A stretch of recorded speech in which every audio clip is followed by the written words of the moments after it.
అందరికీ నమస్కారం అండి. నా పేరు కృష్ణదీప్తి. మీకందరికీ మా ఛానల్కి స్వాగతం. ఈరోజు గాయత్రీదేవి గారు రచించిన జ్ఞానోదయం నవల 21వ భాగాన్ని చదువుతున్నాను. టీవీ చూస్తూ ఎంజాయ్ చేస్తూ పరిచారిక చేత పనులు చేయించుకుంటూ కాళ్ళు ఒత్తించుకుంటున్న పూర్ణాంబిక దగ్గరికి వెళ్ళి భర్త శ్రీనివాసు ఒక్క తాపు తన్నాడు. ఆమె తింటున్న కారబూంది స్వీటు అంతా ఆమె తల నిండా పడిపోయాయి. ఏం మాయరోగం వచ్చిందని ఇలా తన్నావు? అసలు కళ్ళు కనిపిస్తున్నాయా? అంది ఆగ్రహంగా లేచి మీదకు వెళుతూ. మాయరోగం నాకు కాదు, మీ నాన్నకు వచ్చింది. అల్లుండని కూడా చూడకుండా నన్ను పక్కకి నెట్టేసి కొడుక్కి పట్టం కడతాడా? అసలు ఏమనుకుంటున్నాడు నన్ను? ఇల్లరికం తెచ్చి ఇంట్లో కట్టి పడేస్తే చాలనుకుంటూ ఉన్నాడా? బిస్కెట్ విసిరేస్తే తిని తోక ఊపుకుంటూ కూడా తిరిగే పెంపుడు కుక్కననుకున్నాడా? ఏమిటి ఆయన ఉద్దేశం?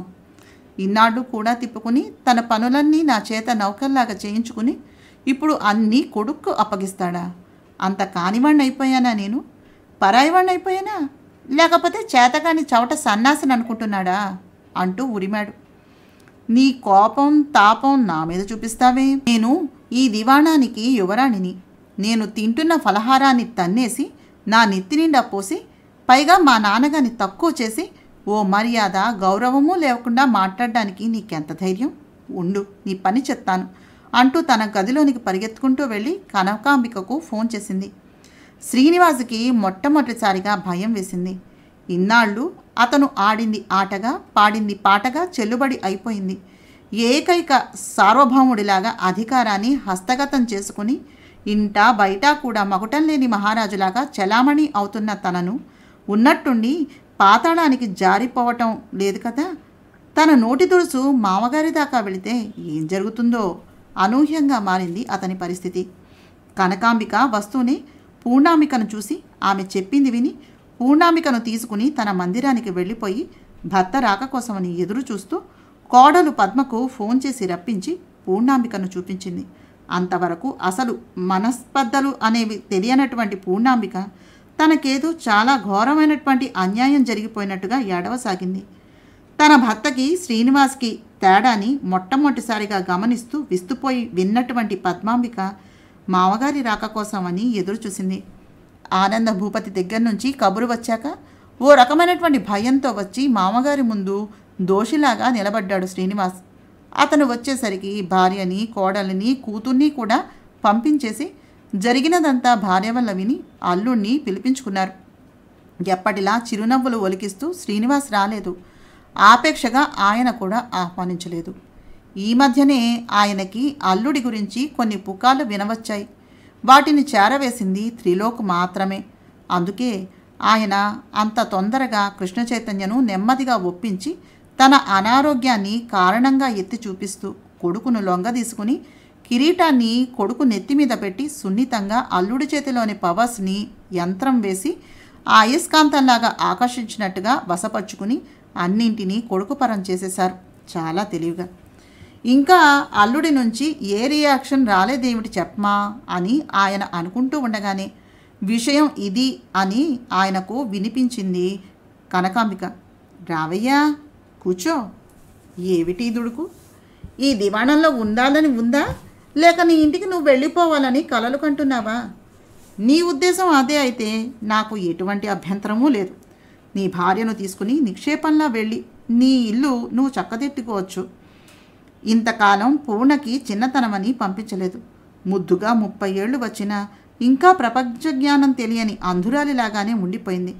దానికంటే చిన్నవాళ్ళైన కృష్ణ స్వర్ణ బెటర్. వాళ్ళకి ఏం కావాలో వాళ్లకు తెలుసు. దీనికి కొడుకు దూరమైన కన్న మమకారం గుర్తుకు రాలేదు. భర్త అనబడేవాడి పరిస్థితి ఏమిటి?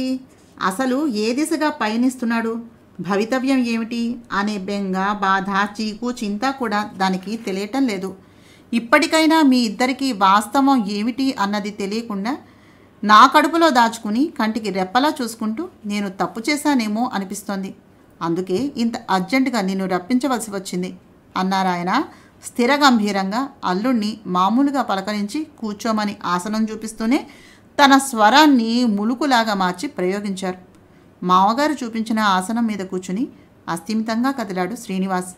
అతనికి మామగారి మాటల్లో వెళ్ళిపోమ్మనే సూచన చాలా కటువుగా వినిపించింది. అంతేకాకుండా ఆ కంఠంలో వ్యంగ్యం కొట్టొచ్చినట్టుగా కనిపిస్తూ ఉన్న అది దేనికో అర్థం కాలేదు. చెప్పు, మీ పుట్టింటికి భార్యా సమేతంగా నువ్వు వస్తున్నట్టుగా ఇన్ఫామ్ చేయమన్నావా? అల్లుడిని శల్యపరీక్ష చేస్తూ ప్రశ్నించారు. అబ్బబ్బే, నేను వెళ్ళిపోదామని అనుకోవటం లేదండి. ఇక్కడ స్వర్ణ పెళ్లికి పెద్దరికం నాకు అప్పగించి వెళ్ళిపోతావా అంటారేమిటి అన్నాడు విస్తుపోతూ, కంగారుగా వెళ్ళటం తనకిష్టం లేదని వ్యక్తపరుస్తూ. వెళ్ళవులే, వెళ్ళి ఏం చేస్తారు? ఎక్కడుంటారు? ఏం తింటారు? నేను మీ ఇల్లు నిలబెడితే ఆ మాత్రం పరువు ప్రతిష్టలతోటి నిలబడింది అనే సంగతి నీకు కూడా తెలుసు. మీ అన్నయ్య నా ఆధారంతో నిలదొక్కుని 5 కోట్ల ఆస్తిని ఈ 15 ఏళ్లలో పెంచి 30 కోట్లను చేసి అందులో 10 కోట్ల ఆస్తిని మీ వాటాగా మీకు రాసిచ్చాడు. మంచివాడు కనుక ఆ 10 కోట్లు పట్టుమని 10 నిమిషాలు కూడా నీకు రావని పాపం అతనికేం తెలుస్తుంది అన్నారు వ్యంగ్యంగా నవ్వుతూ. గతుక్కుమన్న శ్రీనివాసు కంగారుగా చూశాడు మామగారి వైపు. నీ లైఫ్ ఏమిటో, ఆ అలవాట్లు ఎలాంటివో, ఎంత జారుడు బండ మీద నిలబడి ఉన్నావో నాకు ఈ మధ్యనే తెలిసొచ్చింది. అందుకే కొడుకు కంటే ఎక్కువగా చూసుకున్న అల్లుణ్ణి అందలాన్ నుంచి కిందకు దించి కళ్ళు తెరిపించాలని, వాస్తవాన్ని గుర్తు చేయాలని అనుకుంటూ ఉండగానే తలవని తలంపుగా ఆ అవకాశాన్ని నువ్వే ఇచ్చేశావు. చూడు శ్రీను, 4వ 10లో అడుగు పెట్టబోతూ ఉన్నావు. చిన్నపిల్లవాడివేం కాదు, 13 ఏళ్ల కొడుకున్నాడు. ఇంకా నువ్వేమిటో, నీ తాహతేమిటో, నేను వెళ్ళగొడితే నీ బతుకేమిటో తెలియనంత అజ్ఞానంలో పడిపోయి నా కొడుకు ఉన్నతిని చూడలేక అధికారాన్ని చేయి జారిపోతుందనే ఉక్రోషంతో నువ్వు కూర్చున్న కొమ్మని నీ చేతులతో నువ్వే నరుక్కోకు. కేవలం నువ్వు ఇంటి పెద్దలుడివి మాత్రమే. ఈ వారసత్వం, అధికారం, ఐశ్వర్యం అంతా కృష్ణ చైతన్యవి, నా కొడుకువి. అతని ఇష్టాయిష్టాల మీద ఆధారపడి ఉంది మీ భవితవ్యం. వాడికి నీ గురించి ఏమాత్రం తెలిసినా ఇప్పుడున్న గౌరవం, మర్యాద మచ్చుకకు కూడా మెలుగలవు. కాస్త ఒళ్ళుని దగ్గర పెట్టుకొని నీ స్థితిని నువ్వు గుర్తించి ఈ ఇంట్లో నీ హోదా దిగజారిపోకుండా కాపాడుకోవాల్సిన బాధ్యత కేవలం నీది మాత్రమే. వెళ్ళి పూర్ణకి సారీ చెప్పేసి ఈ గొడవ పెద్దదిగా మారి కృష్ణ దృష్టి పదానికి చేరకుండా జాగ్రత్తపడు అన్నారు. చెప్పవలసిన మాటలు సూటిగా ఘాటుగా చెప్పి నోరెత్తకుండా పంపించేస్తూ కమలిద వదనంతో, దెబ్బతిన్న పౌరుషాహంకారాలతోటి, ఏం చెయ్యలేనటువంటి నిస్సహాయతతోటి మందిరం చేరి నిజంగానే పూర్ణాంబికకు సంజాయిషి ఇచ్చి లోలోన అగ్నిపర్వతంలాగా జ్వలించిపోసాగాడతను. స్వర్ణ పెళ్లి ముహూర్తం దగ్గరకు వస్తున్న కొద్దీ హడావిడి ఎక్కువైపోయింది. ఇది వరకటిలాగే ఏమీ జరగనంత మామూలుగా ఉండడానికి ప్రయత్నిస్తూనే ఎందుకైనా మంచిది అందినంత సొమ్ము దిగమింగటాన్ని మొదలుపెట్టాడు శ్రీనివాస్. ఏ క్షణంలో తనని గెటౌట్ అన్నా నిలదొక్కుకోవాలంటే కావాల్సింది డబ్బే కదా. అది చేయని తమాషా కానీ, దారుణాలు కానీ ఈ ధరణీతలంలో లేనే లేవు అనేది జగమెరిగినటువంటి నగ్న సత్యం కదా. ఆనంద భూపతి పిలుస్తున్నారని రాధికకు కబురు వచ్చింది. ఆ కబురు రావటానికి ముందే నరసమ్మను కనకాంబికాదేవి రమ్మంటోంది అనే వార్త రావటం వల్ల అది ఎగురుకుంటూ వెళ్ళిపోయింది. నరసమ్మకి రాధ సంగతి తెలిసే అవకాశం లేనని ఆనంద భూపతికి తెలుసు. పైకి తీసుకుని వెళ్ళి ఆనంద భూపతి గది చూపించింది పరిచారిక. భుజాల చుట్టూ పైట కొంగును తీసుకుని లోపలికి వెళ్ళిన రాధిక మామగారికి పాదాభివందనం చేసింది. వినయంగా ఎందుకు పిలిచారు అని అడగలేదు. సుఖీభవ అని ఆశీర్వదిస్తూ కూర్చో తల్లి అన్నారు కుర్చీని చూపించి. రాధిక అదేవరకటిలాగా సర్వాంగ సుందరంగా అలంకరించుకోలేదని, అసలు ఆ అలంకరణ పట్ల ఆసక్తి ఉన్నట్లే కనిపించటం లేదని ఆ పిల్లని చూడగానే గ్రహించారు. అదే అడిగారు కూడాను. ఏమ్మా ఇలా సర్వసాధారణంగా ఉన్నావు? కృష్ణ నిన్ను ఇక్కడికి తీసుకుని వచ్చిన రోజు ఎలా ఉన్నావో అలానే ఉన్నావు. కారణం ఏమిటి? అలంకార విహీనంగా ఉండమని ఎవరు ఆజ్ఞాపించారు నిన్ను? కొంచెం కోపంగానే ప్రశ్నించారు. నన్నెవరూ ఇలా ఉండమని నిర్దేశించలేదండి. నా తాహతు నాకు తెలుసుగా. అయినా పై మెరుగులు నాకు ఇష్టం ఉండవు. అందం అనేది అలంకరణలో ఉండదు, మనశ్శాంతిలో ఉంటుంది. కొంతకాలం నేనిక్కడ ఉండాలంటే అందరికీ నచ్చే విధంగా ఉండాలి. అందుకే ఈ జాగ్రత్తలను తీసుకున్నాను. చిరునవ్వుతోనే నిదానంగా జవాబు చెప్పింది. నువ్వు పద్మకి భయపడుతున్నావా? ఆయన సూటిగా చూశారు. ఇది భయం కాదండి, భక్తి. ఆ ఇల్లాలి కంటతడి మీ వంశానికి ఏ రకంగానూ కీడు చేయకూడదు. ఇప్పటికీ ఆవిడకు ఇష్టం లేని విధంగా సవితి స్థానాన్ని ఆక్రమించుకుని ఆరని మంటలు ఆమె హృదయంలో రగిలించాను. ఇంకా అలంకరణ పేరుతో మరింత జ్వాలను రేకెత్తించడం అవసరమంటారా? నేనెలా ఉన్నా వారికి నచ్చుతాననే నమ్మకం చాలు. ఈ దాసి కోరేది అదే, కేవలం వారి క్షేమం. ఇక్కడ రాజవాసంలోనూ మీ హృదయంలోనూ రవ్వంత చోటుని కనికరాన్ని నాకిస్తే అదే నాకు పెన్నిదిగా భావించే ఆనందం పుష్కలంగా కలుగుతుంది. చిరునవ్వుతోనే తనలో ఉన్నటువంటి మార్పుకి కారణం ఏమిటో స్పష్టంగా చెప్పింది రాధిక. Good, very good. నీ సంస్కారం, సహృదయం, సహనం, సౌశీల్యం, సౌజన్యం నాకు చాలా చాలా నచ్చాయి తల్లి. స్త్రీ జాతి శిరోభూషణం లాంటి స్త్రీమూర్తిని నా ఇంటి కోడలిగా చూడగలనని అనుకోలేదురా తల్లిగా. నిన్నెలాగా అంచనా వేయాలో కూడా నాకు బోధపట్టం లేదు. నా ఊహలకి అందనంత ఎత్తుగా కనిపిస్తున్నావు అంటూ చెమర్చిన కనులు తుడుచుకున్నారు. అయ్యా, చీరలు నగలు వచ్చాయంట, మిమ్మల్ని పిలుస్తున్నారు అంటూ దాసి రావటంతో భారంగా నిశ్వసించి లేస్తూ, ఇక్కడే కూర్చో తల్లి, నేను పిలిచేంత వరకు బయటకు రావద్దు అని ఆదేశించి వెళ్ళిపోయారు ఆనందభూపతి. పరిచారిక తెచ్చి ఇచ్చిన జ్యూస్ తాగి ఆనందభూపతి పిలిపించిన కారణం ఏమై ఉంటుందా అని ఆలోచిస్తూనే కూర్చుంది రాధిక. ఇంతలో బయట హాల్లో రకరకాల గొంతులు వినబడటంతో పరదా చాటుగా తొలగి చూసింది. కనకాంబిక, పూర్ణాంబిక, పద్మాంబిక, స్వర్ణాంబిక కూడా కనబడటంతో ఆసక్తిగా తను కనబడకుండా జాగ్రత్త పడుతూ అందరినీ తిలకించసాగింది. రకరకాల రంగుల్లో కళ్ళు చెదిరిపోయే విధంగా బంగారు చెమికీతో దివ్యమైన డిజైన్లతోటి అద్భుతంగా ఉన్న చీరలు చూపిస్తున్నారు 4-5 మగవాళ్ళు. అందరూ తలో 10 దాకా సెలెక్ట్ చేసుకున్నారు. 10 చీరల చొప్పున వాటి రేట్లు లక్షల్లో వినిపించడంతో రాధికకు కళ్ళు తిరిగినంత పనైంది. ఆనందభూపతి తను 10 చీరలు తనకి నచ్చినటువంటి రంగుల్లో ఎంపిక చేసుకుని పక్కన పెట్టుకున్నారు. పద్మాంబికతో పాటు అంతా ఆశ్చర్యంగా చూశారు. ఎరుపు, పసుపు, ఆకుపచ్చ, నీలం, కాఫీ పొడి రంగు, లేత గులాబీ రంగు, రామనీలం రంగు, చంద్రకాంతం రంగు, నాచు రంగు, బచ్చల పండు రంగు, 10 రంగులు డిజైన్లు కూడా వేరువేరే. ఆ తరువాత మరికొందరు మార్వాడీసు 7 వరాల నగలను తెచ్చి 5 సెట్లు తెచ్చి చూపించారు. అందులో తన మనసుకు నచ్చిన ఓ సెట్ తీసి చీరల దగ్గర పెట్టుకుని మిగిలిన 4 సెట్ల నగలను స్వర్ణకు, పద్మకు, పూర్ణకు, భార్యకి స్వయంగా అందించారు ఆనందభూపతి. అందరి కళ్ళు చెదిరిపోయాయి. అదంతా పెళ్లి బాపతు హడావిడి అని చెప్పకనే చెప్పింది రాధికకు. పూర్ణకమలాల వలె వికసించిన వదనాలతో సంబరంగా చూసుకుంటున్నారు ఆడవాళ్లు 4. ఆభరణాలతో కలిపి ఒక్కొక్క బిల్లు నగలతో పాటు 5,50,00,000 ఒక్కొక్కరి చీరలు, నగలు విలువ దాదాపు 30 కోట్లు చెల్లించి ఆ మార్వాడిని పంపించేశారు ఆనందభూపతి. ఆయన దగ్గర సెలవు తీసుకుని వెళ్ళటానికి అవి ఎవరికి మావయ్య గారు? కుతూహలాన్ని ఆపుకోలేనట్టుగా అడిగేసింది పద్మాంబిక. అంతా ఆయన వంక సమాధానాన్ని వినగోరుతున్నట్టుగా చూశారు కుతూహలంగాను. అందరితో పాటు రాధిక కూడా చూస్తోంది ఏం చెప్తారా అని.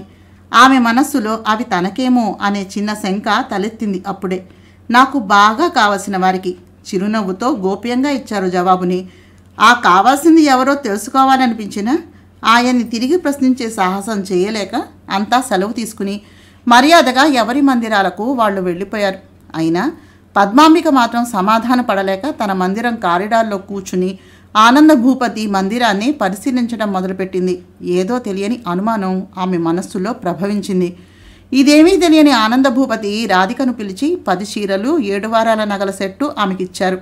ఇవి స్వర్ణ పెళ్లికి గిఫ్ట్గా స్వీకరించు తల్లి అన్నారు చిరునవ్వుతో అందిస్తూ. తీసుకుంటే అక్కయ్య బాధపడుతుందండి, తీసుకోకపోతే మీరు బాధపడతారు. నేనేం చేయాలి? ఏం చేయాలో తోచనట్టుగా అంది రాధిక. నాకిష్టమైన వ్యక్తికి నేను ప్రజెంట్ చేసుకుంటే మీ అక్కయ్యకి వచ్చే నష్టం ఏమిటమ్మా? నా వ్యక్తిగత స్వాతంత్ర్యాన్ని కాదనే హక్కు ఎవ్వరికీ లేదు. పిచ్చిపిల్ల, నన్ను ప్రశ్నించే అధికారం ఎవరికుందని నీ భయం? నిస్సంకోచంగా తీసుకో. ప్రతి చిన్న విషయానికి భయపడుతూ బతకటం చాలా పొరపాటు తల్లి. దేన్నైనా ధైర్యంగా ఎదుర్కోవాలి. ఒక్కోసారి మన మంచితనం కూడా అవతలి వారికి చేతకానితనంగా కనిపిస్తుంది. అందరిలా నువ్వు చక్కగా అలంకరించుకుని ఆనందంగా బతుకు. ఇది పద్మ బాబుగారి సొమ్మేమీ కాదు, నీ భర్త తాత ముత్తాతల స్వార్జితం. అది వాడి స్వంతం. అర్థమైందా? పిచ్చి భయాలతో శంకలతో అరచేతిలో ఉన్న స్వర్గాన్ని కాలదనుకోవడం భావ్యంగా ఉంటుందా? అదృష్టం కృష్ణ చైతన్య రూపంలో వచ్చి నిన్ను వరిస్తే సరస శృంగార రసాది దేవతను తన హృదయేశ్వరిగా స్వీకరించి నా కొడుకు తన జీవితాన్ని చరితార్థం చేసుకున్నాడు. ఈ వంశము, ఈ దివాణము, ఈ తరతరాల పేరు ప్రతిష్టలు నీ ద్వారా ఇనుమడిస్తాయనే ధైర్యము, నిశ్చింత, నమ్మకం, సంపూర్ణ విశ్వాసం నాకు కలిగాయి. ఈ ఆనంద తరుణంలో నేను నీకు ఏమిచ్చి కృతజ్ఞతలు చెప్పుకోగలను చెప్పు? అందుకే నా ఆనందాన్ని ఈ విధంగా నీకు చెప్పుకోవాలని ఆశపడ్డాను. అంతే. నేను నీ తండ్రి లాంటి వాడిననే గౌరవము, అభిమానం నీకుంటే వీటిని స్వీకరించి ఈ ఇంటి కోడలిగా, కృష్ణ చైతన్య అర్ధాంగ లక్ష్మిగా, ఈ వంశానికి వంశోద్ధారకుడిని ప్రసాదించేటటువంటి చక్కని ఇల్లాలిగా ఈ చీర కట్టుకుని నగలు పెట్టుకుని ఒకసారి నా కంటి వెలుగుగా కనిపించి వేడు తల్లి అన్నారు వేడుకోలుగా చూస్తూ ఆనందభూపతి. ఆ వేడుకోలుని కాదనలేని ఆసక్తతతోటి ఏం జరిగినా అది దైవ ప్రేరణగా, విధి విధానంగానే భావించాలనే నిర్ణయానికి వచ్చి ఆనందభూపతి ఇచ్చినటువంటి నగలతో, చీరలతో అన్నిటినీ తీసుకుని వెళ్ళి చీర కట్టుకుని నగలు పెట్టుకుని అద్దంలో ప్రతిబింబాన్ని చూసుకుని దిగ్భ్రాంతురాలైపోయింది. ఆడపిల్లకి ఆభరణాలు ఎంత అందాన్ని తెచ్చిపెడతాయో అర్థం చేసుకుని గాఢంగా నిట్టూచింది. ఆనందభూపతి తన మీద పెంచుకుంటున్న ఆశలు, కృష్ణ చైతన్య అర్ధాంగిగా, ఆ ఇంటి కోడలిగా, ఆ వంశాన్ని ఇచ్చేటటువంటి ఇల్లాలిగా తనని ఊహించుకునే విధానము చూస్తూ ఉంటే భయమూ కలుగుతుంది. ఉద్విగ్నతతోటి చెంపల్లోనికి వెచ్చని ఆవిరి వస్తోంది. దైవం ఏం చేయబోతున్నాడో తెలియనటువంటి అనూహ్యమైనటువంటి వేదన ఆవిర్భవిస్తోంది.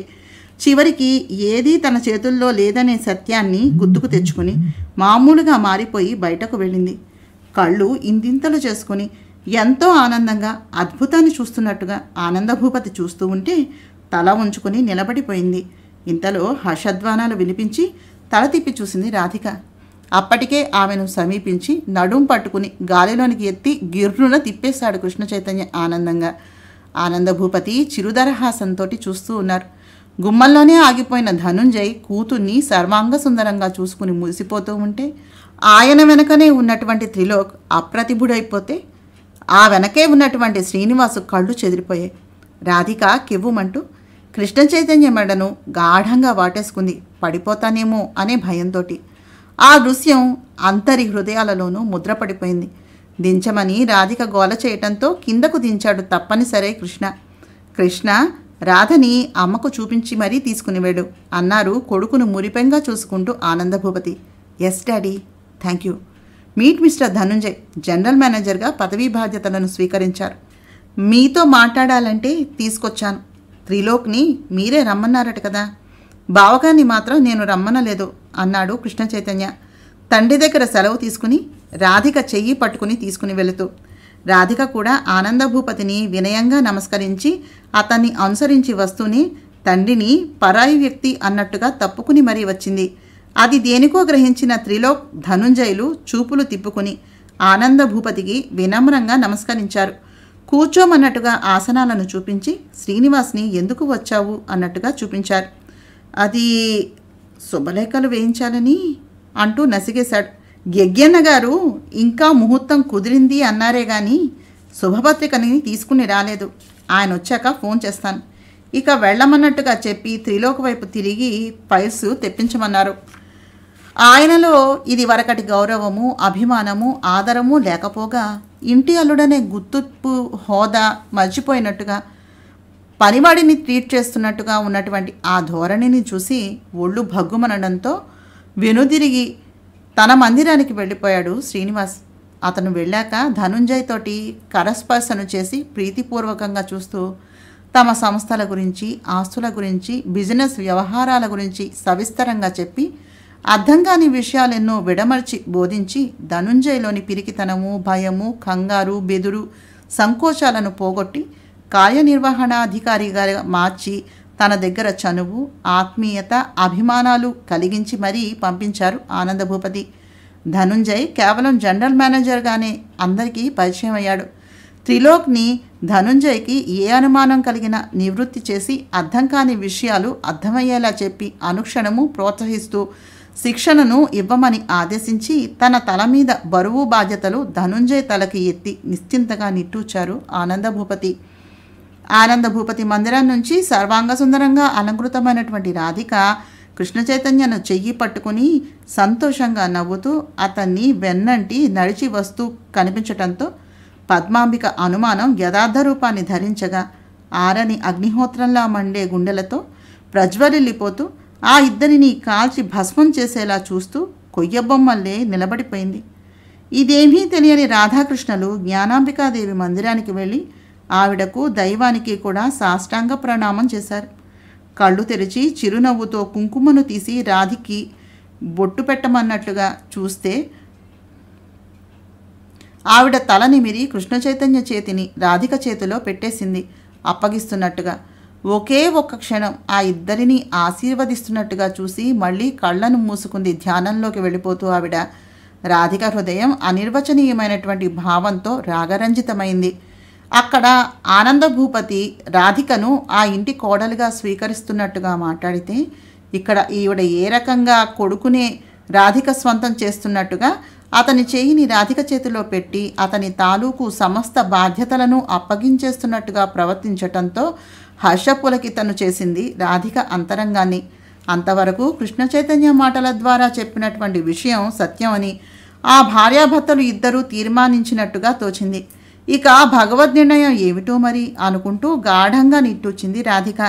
ఎలాంటి సంకోచాలు లేని నిష్కల్మషమైనటువంటి హృదయంతో ఆర్తిగా ఆనందంగా ఆపేక్షగా హృదయానికి హత్తుకున్నాడు కృష్ణ చైతన్య.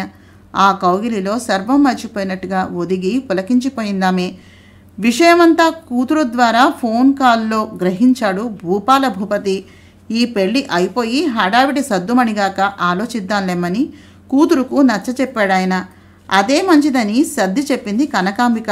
అయినా ఊరుకోలేకపోయినటువంటి పద్మజ కృష్ణ చైతన్య రాగానే విషయాన్ని అడిగేసింది.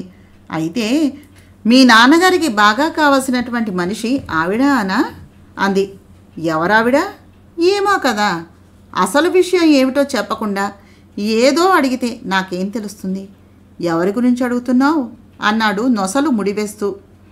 అదే మీ ఆ మందిరంలో ఉండే ఆవిడ గురించి అంది ఎలా చెప్పాలో తోచక. రాధిక పేరు ఎత్తటం ఇష్టం లేక ఆ మా అంటే ఏం తెలుస్తుంది? పేరు చెప్పక విసుగ్గా అడిగాడు.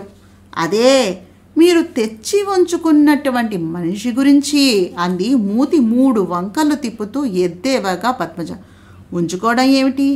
రాధిక నా ఉంపుడుగత్తె కాదు, నా ఆరో ప్రాణం, నా నెచ్చెలి, నా హృదయ శ్రామరాగి అన్నాడు పదునుగా. మరి నేనెవరిని? రోషంగా ప్రశ్నించింది. భార్యవి, అంత మాత్రం కూడా తెలియటం లేదా అన్నట్టుగా నవ్వాడు. నేను భార్యనైనప్పుడు తెచ్చిపెట్టుకున్న మనిషి ఉంపుడుగత్తె కాక ఇంకేమవుతుంది? Shut up your ugly mouth! Krishna Chaitanya కంఠం గర్జించింది. పద్మజ అదిరిపడింది. మాటలు తిన్నగా రానివ్వు పద్మ. ఒకసారి చెప్పాను ఆవిడ ఫలానా అని, మళ్ళీ మళ్ళీ అదే రిపీట్ చేస్తావెందుకు? నాకు కోపం తెప్పించక విషయానికి రా అన్నాడు తనని తాను కంట్రోల్ చేసుకుంటూ కోపాన్ని దిగమింగి మామూలుగా మారుతూ. ఈవేళ మీ నాన్నగారి దగ్గర నుంచి కబురు వచ్చి అంతా వెళ్ళాం. చీరలు నగలు చూసుకోమన్నారు. అందరం నచ్చినవి ఎంపిక చేసుకున్నాం. ఆయనేమో 10 రకాల చీరలు 7 వారాల నగల సెట్టు తీసి పక్కన పెట్టుకున్నారు. ఉండబట్టలేక అడిగేశాను అవి ఎవరికని. నాకు బాగా కావలసిన వారికి అన్నారు. రెట్టించి అడిగితే ఏమనుకుంటారో అని వచ్చేశాను. ఇందాక తెలిసింది ఆవిడ ఆ చీరతో నగలతో సర్వాంగ సుందరంగా అలంకరించుకొని మీ వెంట చట్టాపట్టాలేసుకుంటూ తిరుగుతూ ఉంటే మీ నాన్నగారికి కావాల్సిన మనిషి అంటే ఆవిడేనా అని అంది ఉక్రోషంగా. కావచ్చు, ఆ సంగతి ఆయన్నే అడగక నన్ను అడిగితే నేనేం చెప్పగలను? ధైర్యం ఉంటే ఆయన్నే అడిగేయి అన్నాడు తేలిక. ఎవరూ మిమ్మల్ని ఏమీ అనలేరని, అసలు ప్రశ్నించే ధైర్యమే ఎవరికి ఉండదనేక మీ ధీమా అంతా. తండ్రికి తండ్రే, కొడుకుకు కొడుకే, అన్ని నాటకాలు.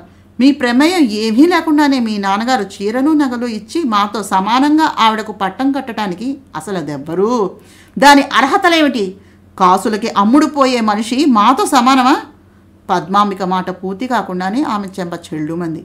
కెవ్వుమంటూ వెళ్ళి బెడ్ మీద పడింది పద్మజ. నాతో మాట్లాడేటప్పుడు నోరు అదుపులో పెట్టుకోకపోతే క్షమించను. అనవసరంగా నన్ను రెచ్చగొట్టుకు. ఆవిడ ఎవరో, ఆ స్థానం ఎంత పవిత్రమైనదో చెప్పాను. కాసులు కమ్ముడిపోవడానికి ఆమె కులత కాదు, నేను కాముకుణ్ణి కాదు. ఆమె నా ఆరాధ్య దేవత. ఏనాటికైనా ఈ విషయం గ్రహిస్తే బాగుపడతావు. ఇంకోసారి నా దగ్గర రాధికను ద్వేషించి దూషించి మాట్లాడినట్లయితే క్షమించను. Understand? Now you can go. కఠినంగా శాసిస్తూ చెప్పాడు కృష్ణ చైతన్య. పద్మాంబిక నిరత్తురాలైపోయిన దానిలా వశించే నేత్రాలతో స్థాణువులా నిలబడిపోయింది. ఆమె కాపురానికి వచ్చిన తర్వాత మొట్టమొదటిసారి చెయ్యి చేసుకున్నాడు కృష్ణ చైతన్య. ఆ తర్వాత అక్కడ ఉండబుద్ధి కాక గిర్రున వెనుతిరిగి వెళ్ళిపోయినటువంటి కృష్ణ చైతన్య ఆ సంగతి రాధికకు కానీ తండ్రికి కానీ చెప్పలేదు. అతని దృష్టంతా ఇప్పుడు ఆఫీస్ విషయాల్లో అనురక్తమైపోయి ఉంది. పద్మాంబిక తండ్రికి ఫోన్ చేసి వెంటనే వచ్చి తనను తీసుకుని వెళ్ళిపోమ్మని చెప్పింది. భర్త మీద కోపం, ఏనాడు చెంపదెబ్బ ఎరుగనటువంటి ఆవేశం, రోషం ఆమెలో బుసలు కొట్టాయి. అంతేకాక తనకంటే రాధికకే ఇంపార్టెన్స్ ఇవ్వటం, ఆమెను ప్రాణాధికంగా ప్రేమించి ఈగవాలనివ్వనంత అపురూపంగా చూసుకోవటం, పూలతో పూజిస్తున్న మాదిరిగా నా రాజదేవత, నా ప్రణయ సామ్రాజ్ఞి, నా హృదయేశ్వరి అని కీర్తించడం వినలేకపోతుంది, సహించలేకపోతుంది. తన స్థానం కేవలం భార్యట, ఆవిడ మాత్రం బహిర్ప్రాణం. ఆ ఊహే కంపరంగా కారం రాస్తున్నట్టుగా ఉంది. తను వెళ్ళిపోతే అయినా అసలు తన అవసరం కలుగుతుందో లేదో చూడాలి అనిపించింది. భూపాల భూపతి వచ్చాడు, జరిగిందంతా విన్నాడు. ఆ తర్వాత వెళ్ళి ఆనంద భూపతిని కలుసుకున్నాడు. కూతుర్ని తీసుకుని వెళ్ళి తండ్రి కూతుళ్ళు చెప్పినదంతా విని ఆయన నవ్వారు. ఎందుకు నవ్వుతున్నారు? ఏకకొంఠంతో ఇద్దరూ ప్రశ్నించారు. ఇది కేవలం కృష్ణ చైతన్య మాత్రమే చేస్తున్న తప్ప ప్రపంచంలో ఇంకెవ్వరూ ఎప్పుడూ ఏమీ చేయలేదా? సూటిగానే అడిగారు ఆయన. అంటే ఆ ఇద్దరికీ అర్థం కాలేదు. సత్యసంధుడు, శ్రీరామచంద్రుడు ఎవరు ఈ ప్రపంచంలో? అంతా మగవాళ్ళాలసులే. నేను ఏమీ ఎరగనివాడినా, లేక మీ నాన్న ఏమీ ఎరగనివాడా? ఆనంద భూపతి ఎక్కడో గుచ్చుకునేలా అడగటంతో ఆ ఇద్దరు తెల్లపోయారు. అయినా పద్మ, నాకు తెలియకడుగుతాను, ఇది వరలో వాడు కొంప పట్టకుండా తిరుగుతూ సర్వగుణాభిరాముడిలాగా స్త్రీ సాంగత్యమే పరమావధి అన్నట్టు తిరిగేటప్పుడు వాణ్ణి స్వేచ్ఛగా వదిలేసావుగా. ఇప్పుడు ఇల్లే కోవెలా అనుకుంటూ మారిపోయి బాధ్యతలు బరువులు చూసుకుంటూ ఉంటే ఇప్పుడెందుకు ఏదో అన్యాయం జరుగుతున్నట్టు ఏడుస్తున్నావు? నీకేం తక్కువైందని? వాడేం లోపం చేశాడు చెప్పు. నన్ను అడిగితే కృష్ణ ఇప్పుడే బుద్ధిగా ఉంటున్నాడు. మనిషి మారాడు. మంచి మమత అన్నీ తెలుసుకున్నాడు. కష్టసుఖాలను గుర్తిస్తున్నాడు. తన పనులు తను చక్కబెట్టుకుంటున్నాడు. చిన్నతనం సరదాలు పోయి పెద్దరికాన్ని హుందాన్ని వచ్చేసేవాడికి. నా కొడుకు ఈ విధంగా ఈ వయసులో నా అండగా మారతాడని నేను కలలో కూడా అనుకోలేదు. అర్థం లేని పేచీలు తలనొప్పులు నువ్వే కోరి తెచ్చుకుంటున్నావు. అవి తెచ్చుకోవడం మాని. వాడు నిన్ను అలక్ష్యం చేసినా, చూడకపోయినా, నిన్ను సుఖపెట్టకపోయినా, నీ ఊసు ఎత్తక తిరుగుతున్నా దండించడంలో అర్థం ఉంది. ఇప్పుడు ఏ నేరం చేశాడని వాడి మీద అలిగి పుట్టింటికి వెళ్ళిపోతున్నావో చెప్పు. ఒకవేళ నువ్వు అలిగి వెళ్ళిపోతే వాడొచ్చి బతిమలాలి తీసుకుని రాడు. నిన్ను నీ కర్మానికి వదిలేసే ప్రమాదం కూడా ఉంది. జాగ్రత్త. వాడికి కావలసిన పెనిది వాడికి దొరికింది. నువ్వు ఈ గడప దాటనంత వరకు నీ మెడలో కట్టినటువంటి తాడికి విలువ, గౌరవం ఇచ్చి ఆ బంధానికి కట్టుబడి ఉంటాడు. నువ్వు ఈ గడప దాటితే నీ గతి అధోగతే. అప్పుడు నేను కాదు కదా, ఆ భగవంతుడు కూడా మీ ఇద్దరిని కలపలేడు. తెగేదాకా తెంపకూడదు తల్లి. పట్టు విడుపు అంటూ ఉండాలి మనిషికి అంటూ లాలనగా అసలు విషయాన్ని చెప్పేశారు. ఆనంద భూపతి మాటలు విన్నాక భూపాల భూపతి కూడా అదే నిజమని నచ్చ చెప్పి కూతుర్ని అక్కడే ఉంచి వెళ్ళిపోయాడు. ఫోన్ రింగ్ అవడంతో కృష్ణ చైతన్యను ఆఫీస్కి పంపించి తన గదిలోకి వస్తూనే ఎవరై ఉంటారా అని ఆశ్చర్యపోతూ ఫోన్ రిసీవ్ చేసుకుని హలో అని పలకరించింది రాధిక. హలో రాధా, నువ్వేనా? అవతల నుంచి నవ్వుతూ ప్రశ్నించింది ఒక స్వరం. నేనే, రాధనే మాట్లాడుతున్నాను. మీరు? అర్ధోక్తిలో ఆగిపోయింది. ఆ కంఠం బాగా పరిచయం అయినదానిగా వినిపిస్తోంది. ఎవరు అని. నేను రాధా, నీ తల్లిని. బాగున్నావా? సుచిత్రాదేవి నవ్వటంతో అమ్మా మీరా అంది దిగ్భ్రమగా. నేనేనమ్మా, నీకో సంగతి చెప్పాలని ఫోన్ చేశాను. అల్లుడు గారు నీకేమైనా చెప్పారా? విషయం కూతురికి తెలిసిందా లేదా అన్నట్టుగా ఆత్రంగా అడిగిందామె. లేదే, అసలు ఆయనకు ఆ సమయము తీరిక ఎక్కడా? చాలా బిజీ అయిపోయారు. వస్తూనే బతిమలాడి పెడితే 2 ముద్దలు తిని నిద్రకు ఒరిగిపోతున్నారు. లేవగానే ఒకటే పనులు, ఒకటే ఫోన్లు, ఒకటే టెన్షన్లు పడుతూ ఉంటే స్థిమితంగా తినటం, కులాసాగా నవ్వటం, కంటి నిండా నిద్ర అన్నీ మర్చిపోయారు. చాలా ఆనందంగా, గర్వంగా ఏదో సాధించాననే తృప్తి కనిపించాయి రాధిక కంఠస్వరంలో కన్నతల్లికి. కల్పనాదేవి కలం పేరుతో గాయత్రీదేవి గారు రచించినటువంటి జ్ఞానోదయం నవలను చదువుతున్నాను. నా ప్రయత్నం మీకు నచ్చినట్లయితే తప్పకుండా మా ఛానల్ సబ్స్క్రైబ్ చేసి, షేర్ చేసి, లైక్ చేసి, కామెంట్ చేయండి.